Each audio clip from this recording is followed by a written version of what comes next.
Little jerk F's around and finds out.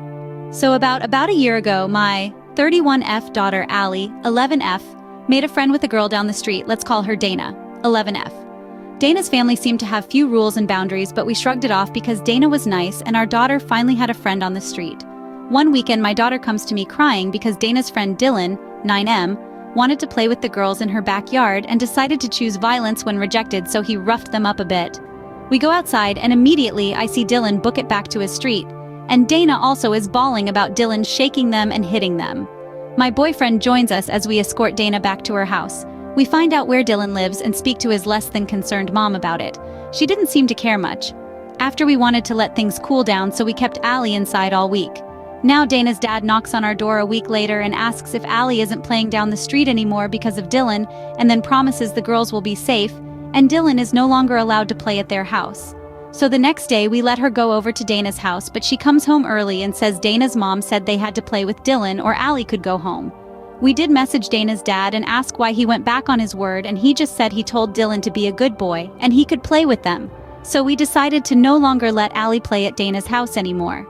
As the months go by, more kids move into the neighborhood, and they soon make a little kid gang with Dana and Dylan as their leader.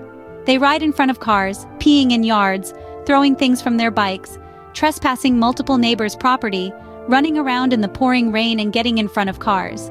Dylan would mouth, "Fuck you," and flip me off as I drove by. We did our best to ignore them. More recently, they have been hanging out at a seemingly empty house a few houses away from ours. The owner travels a lot and lives in a trailer on the side of their house. We have warned them a few times to stay off of their yard. A few days ago, I was leaving to the grocery store, so I had to drive by kids at the house on the corner. I was trying my best to ignore them until I saw Dylan run up to the door and then run back and gives me the most petty, smug grin I've ever seen, like he's daring me to do something.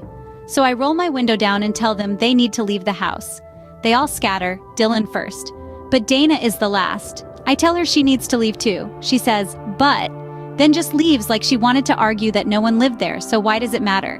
Yesterday, the group of kids goes to the house on the corner, and they go all out throwing rocks and sticks at the windows. My boyfriend called the non-emergency police number, and apparently someone else had already called the cops on them, and the cops told the kids to leave. But the troublemakers, Dylan and his friends, stuck around despite the cops telling them to leave. So the cops drive up the street from both directions to trap them and tell Dylan and his juvie friends they are taking them all home in the back of their cop car and talking to their parents. I wish I could have returned the smug look on Dylan's face as the cop car pulled away. Hopefully they will stay on their side of the street from now on, and hopefully Dylan will be grounded for a while. Thanks for watching. Please like and subscribe my YouTube channel. Also, if you have any stories about your petty revenge, tell it in the comment below.